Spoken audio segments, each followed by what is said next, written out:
कि नीतीश कुमार, लालू जी, सम्राट चौधरी, अशोक चौधरी जैसे धुरंधर नेताओं की तरह बिहार की समझ नहीं है। मुझे नहीं समझ है कि बिहार को जातियों के आधार पर कैसे और बांटा जाए। मुझे इस बात की समझ नहीं है कि बिहार को हिंदू मुसलमान के नाम पर कैसे और बांटा जाए।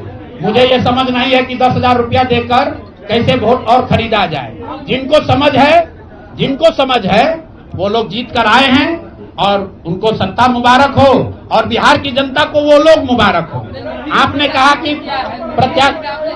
अरे रुको भाई, अब इनके सवाल का जवाब दे ले। अच्छा, उनके बाद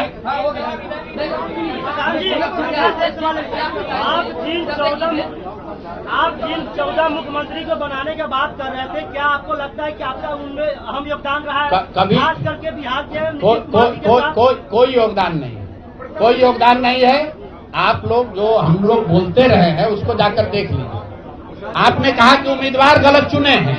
यहाँ जितने लोग बैठे हुए हैं, हमारे बगल में केसी सिन्हा जी चुनाव लड़े हैं कुम्हरार से। ये तो हमको पैसा देकर टिकट नहीं खरीदे होंगे।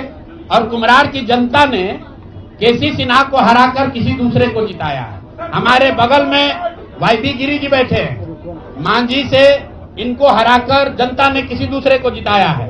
तो मेरे भाई, मैं समझता हूं कि अगर केसी सिन्हा नहीं जीते तो उससे केसी सिन्हा के जीवन पर कोई फर्क नहीं पड़ेगा मेरे भाई, कुम्हरार की जनता के जीवन पर फर्क पड़ेगा। अगर आपने मांझी से वाईबी गिरी को हरा दिया तो वाईबी गिरी का कोर्ट का प्रैक्टिस नहीं बंद हो जाएगा, मांझी के लोगों की दिक्कत जो है वो बढ़ेगी। लेकिन फिर वही बात है, जनता मालिक है, वो वही चाहते हैं।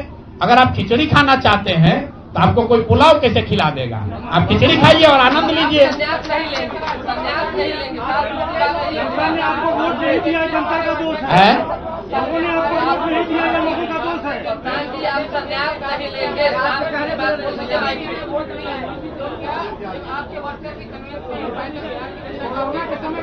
नहीं, ठीक बात है। हमने आपको पहले कहा कि जो कुछ भी हम लोगों ने प्रयास किया उसमें जनता को हम लोग नहीं समझा पाए और उसका दोष हम पर है, उसकी जिम्मेवारी हम लोगों पर है।